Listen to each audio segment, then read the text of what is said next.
This isn't the first time that you've been accused of being a Pakistani and also an asset of their intelligence agency. Their predecessors also did the same thing, by the way. So these dirty tactics India employs to discredit any conversation on Kashmir that isn't in their favor is nothing new to us. I've experienced it my whole life, especially over the last couple of weeks, as most of you might know. The way that Kashmiris understand this motion. Rejected! Rejected! Only the member recognized will be allowed to speak. If you continue, rejected! Rejected! The way Kashmiris understand this motion is in the context of UN resolutions and the UN Charter, which is the right to self-determination. I won't be arguing for a final settlement, as it would discredit and dishonor those who fought and sacrificed for the right to decide, be it independence, be it for Pakistan, even for India. So the opposition shouldn't have a problem now that the language has changed. Now the Indian team will claim and have claimed that Kashmir is their integral part, that the Maharaja signed the instrument of accession affirming that Jammu and Kashmir joined the Indian Dominion in 1947. But for the people of Kashmir, the right to decide their freedom isn't an arbitrary desire. And in fact, it predates the birth of India, at least since 1931. Now, the opposition has regurgitated 7 decades of propaganda presented as history in an attempt to whitewash and justify India's occupation and crimes in Kashmir. And I don't know if you've been briefed by the Ministry of External Affairs and their affiliates, so I won't accuse you of peddling the government line. And instead, I'll question your real-world knowledge and understanding of Kashmir beyond the prism of hyper-nationalism. So context. Some people talked about the history, maybe I'll give it a little bit more.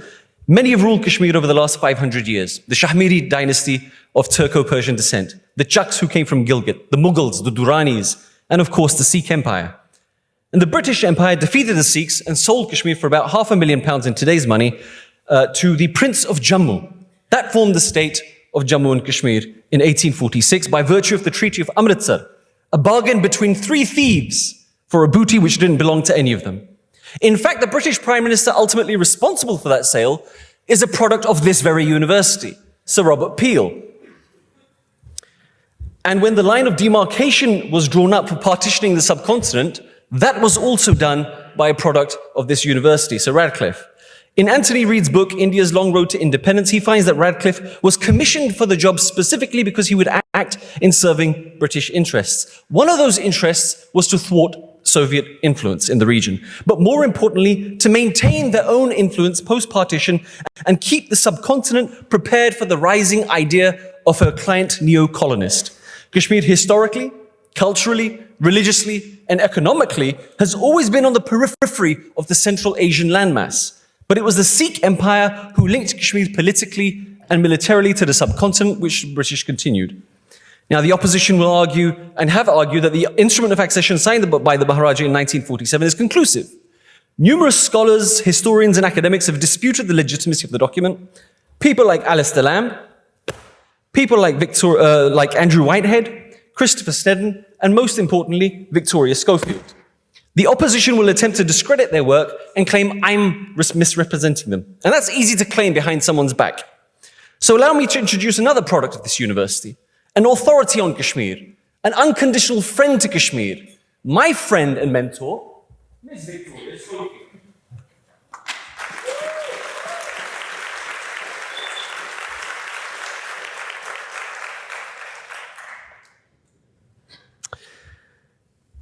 I dare any of you to dismiss her the way that you dismiss Kashmiris when we speak about our nation and our people and what we've suffered.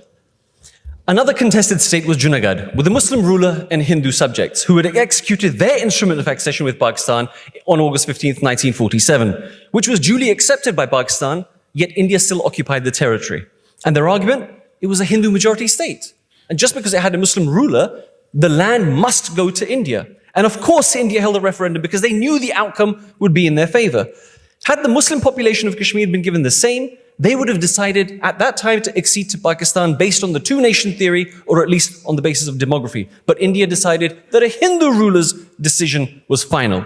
In fact, in 2010, Chatham House conducted a survey where they reported that even after 60 years, the people of Kashmir do not want to be a part of India. In fact, I have that report somewhere.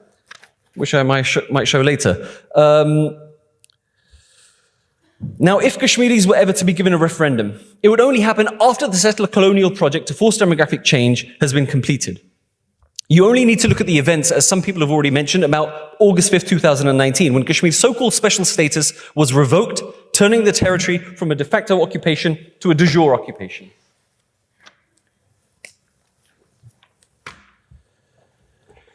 Even if we accept the instrument of accession just for a moment, it was supposed to be temporary and on the basis that the people were to be given the decide their future.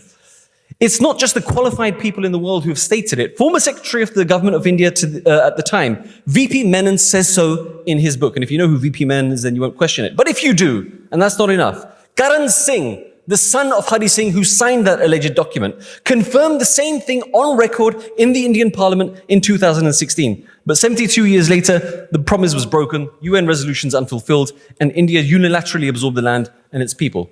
More evidence. The plebiscite was promised by India's first Prime Minister Nehru, and it was India who took the issue of Kashmir to the United Nations, and since then, 18 Security Council resolutions have been passed. It was their Prime Minister who said in the heart of Kashmir's capital, and in the Indian Parliament, by the way, India does not believe in forced marriages. And in the context of forced marriages, we now hear BJP leaders like Vikram Saini urging Indians to marry fair-skinned Kashmiri girls as if our women are commodities. And comments like that aren't a one-off. Another BJP leader, Vikram Randhawa, called for Kashmiris to be skinned alive. And these aren't the only examples, and I have them right here. If anybody wants to dispute them, you can have a look at them right here. And these aren't the only examples, and not from 1947 like the Jammu genocide where 500,000 people were killed and 250,000 people disappeared in a couple of weeks. And that's reported by the editor of The Statesman, Ian Stevens. These are recent examples that I'm giving. Bipin Rawat, India's Chief of Defense Staff, he complained that protesters were carrying guns and that was a problem because it would be easier to justify killing them. Army officers screaming for rape on Indian news channels. 18th-month-old Hibba Nisar shot with pellets and blinded while she sat in her mother's lap. Journalists like Fahad Shah, Qazi Shibli, Sajjad Gul and Asif Sultan jailed for years for doing their job. 8-year-old Samir Rah, who was picked up after he went out to play, and when his body returned home, it was indicated that he was beaten by military weapons. Mubina Ganai was raped and gang raped on her wedding night. Parveena Ahangar's son was a victim of enforced disappearance 30 years ago. She's still roaming around looking for him. 9-month pregnant Tamanna was 9 months pregnant when she was raped and gang raped by the Indian Army and gave birth to a son 3 days later. 5-year-old Nasir was picked up by the Indian Army, his eye punctured with a sharp object and sand poured into it. 2 entire villages of women aged between 8 and 80 raped and gang raped in front of their families and their neighbors. Qalandar, who had both his legs amputated and then force-fed his own flesh. Abductees tortured in mosques under loudspeaker to instill fear and terror in the population, happening in my hometown with my families. So don't tell me what the reality inside Kashmir is. Civilians used as human shields, and the officer responsible for it given an award. Kargo and Papatu are torture centers in Kashmir where pliers were used to pull people's fingernails out. Inmates electrocuted, sodomized, and rats used to feast on their scarred bodies. The burning of bodies and burying them in far-flung locations and not returning them to the families. Thousands of unmarked graves. I will not yield. PhD scholars like Ala Fazli jailed for an op-ed he wrote 11 years prior to being charged with terrorism and arrested. The murder and detention of legitimate political leadership under draconian laws. You must hear their names.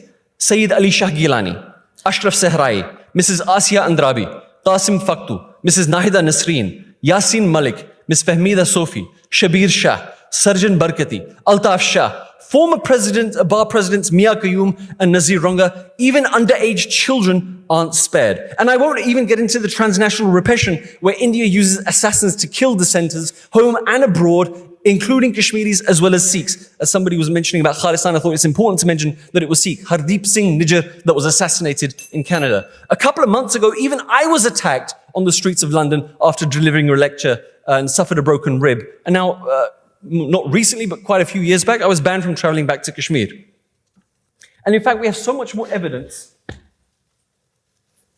that I'd like to submit this to you right now, if anybody'd like to read it.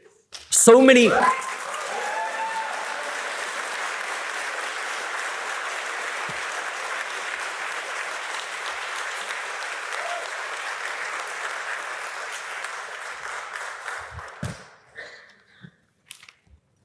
It's all here. And that's just the tip of the iceberg. Hundreds of thousands dead, tens of thousands raped, billions in destruction, widows, half-widows, which is a term coined more recently, orphans, and the list is endless.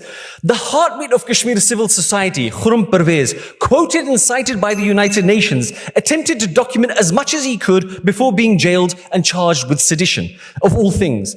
That's the cost of counting. The cost of recording and the cost of the truth. Not to mention how lawyer Jalil Andrabi was arrested to prevent him from appearing before the United Nations as a representative of the Kashmir Commission of Jurists. His cut-up dead body was found in the river with a bullet to the head and his eyes gouged out. Let me ask the opposition. Is freedom to decide one's destiny a right or not? Is it justified? At what point is it justified? When a nation alien to your religion and culture invades you, when they mercilessly kill you, starve you, and rape you, when you're massacred, used as human shields, mass and unmarked graves, torture, controlling the media, creating puppet leaders and client regimes, draconian laws.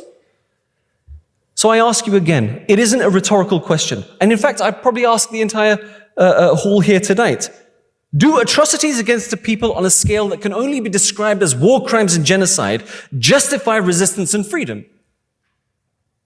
Does it? You're raising your hand. It was a rhetorical question. Look, this is the problem. This is the problem of Indian hypocrisy and ultranationalism. If you are not recognized by the speaker, you may not speak. This is the problem of Indian hypocrisy and ultranationalism. Because India fought the British for exactly those reasons. I wasn't describing Kashmir. I was talking about how the Indians fought, and they call us terrorists and terror sympathizers.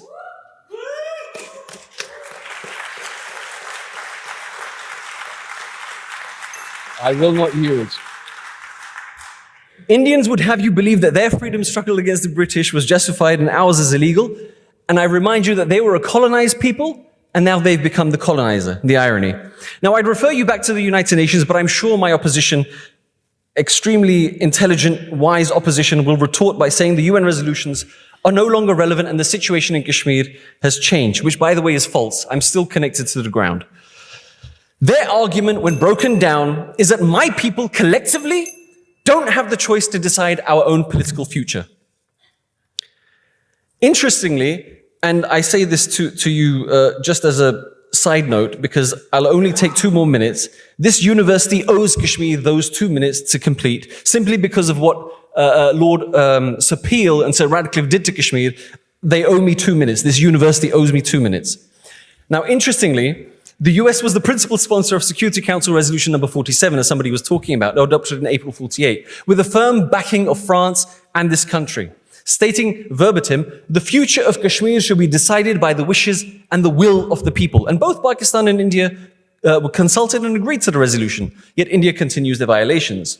Now, you can say what you want about the United Nations, but the bedrock of the international system which emerged after the Second World War, what's now termed as the rules-based international order, is based on the UN Charter, which in turn stems from international law. So there can't be 2 standards for their application, that you can cherry-pick what suits you. That it's fine for the UN resolutions that are binding for the right to self-determination of East Timor and South Sudan, which, by the way, India supported, but not when it comes to Indian-occupied Kashmir. Now, my argument isn't that we deserve our freedom just because of human rights abuses, as in the case of Sudan and East Timor, but offers a very small glimpse at what generations of Kashmiris have suffered.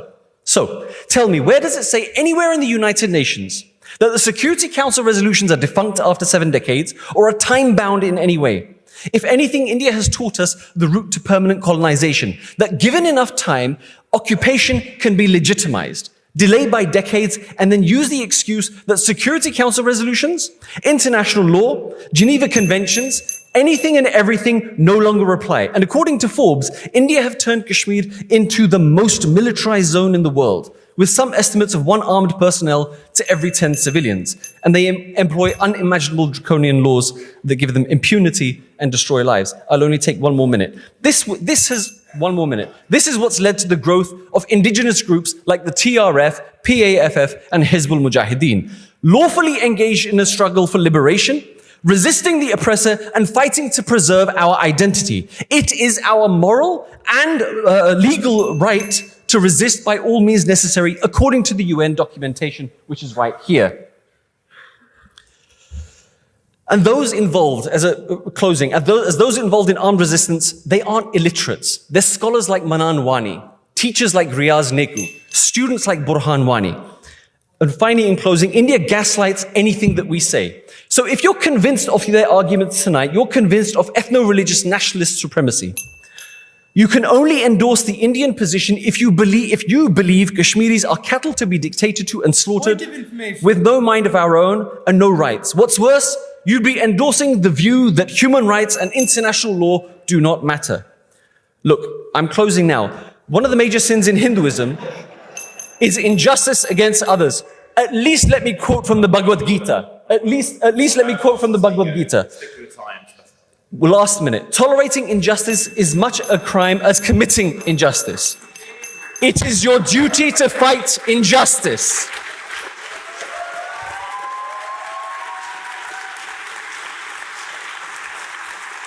Look, I'm stepping aside, I promise. This is the last minute. This evening's debate. Look, now this is something that's a little bit more important. It's not facts, it's not figures. This isn't a history lesson anymore. This means something to us. This evening's debate isn't perfunctory for us, for Kashmiris at least. Nor is your vote a routine or a ritual. Millions of Kashmiris await your decision this historic night in these hallowed halls because it actually means something to us. Genuinely. That of all people, Oxfordians stood by us. They heard us. It will forever be a testament to your character. Be remembered by the beleaguered people of Kashmir for being on the right side of history. The least you can do while we face our annihilation, the least that you can do, is vote for us. It won't change anything for us. Nothing. Nothing. But it gives us hope. Thank you very much.